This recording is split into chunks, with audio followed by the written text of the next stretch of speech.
अपन स्नेह सौजन्य जुड़ा दिया हमारा। अपन स्नेह सौजन्य जुड़ा दिया हमारा। ममता भरल मैया, ममता भरल मैया, ओढ़ा दिया चरा। अपन स्नेह सौजन्य जुड़ा दिया हमारा। अपन स्नेह सौजन्य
स्नेह सौजन्य जुड़ा दिया हमारा।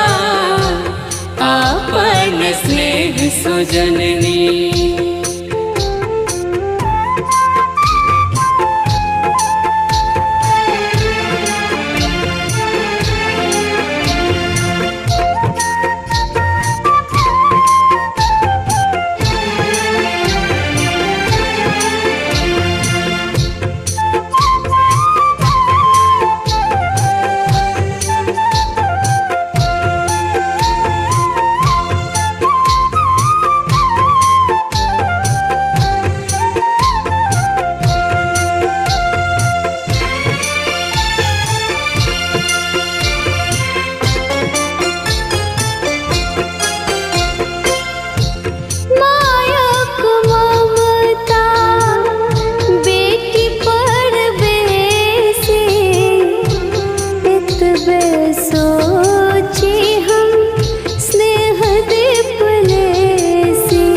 स्नेह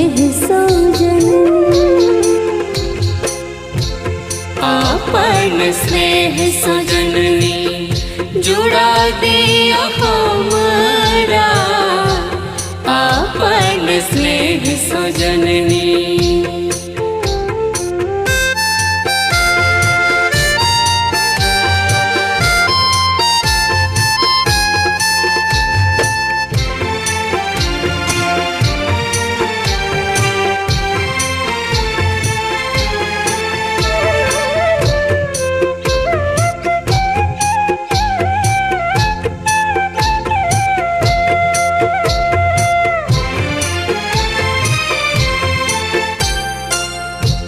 मिथिला में सिया शिवक भवानी, बेटी के रूप आहा माँ कल्याणी।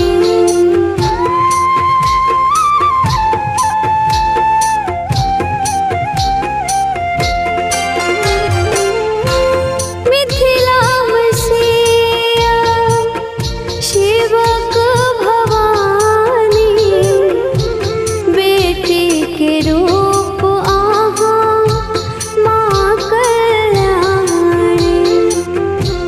लवले आनंदों के माँ, मैथिल प्रसादों के माँ, आहिट असरा आपन स्नेह सजननी जुड़ा दिया हमरा ममता भरल मैया ओढ़ा दिया चरा आपन स्नेह सजननी।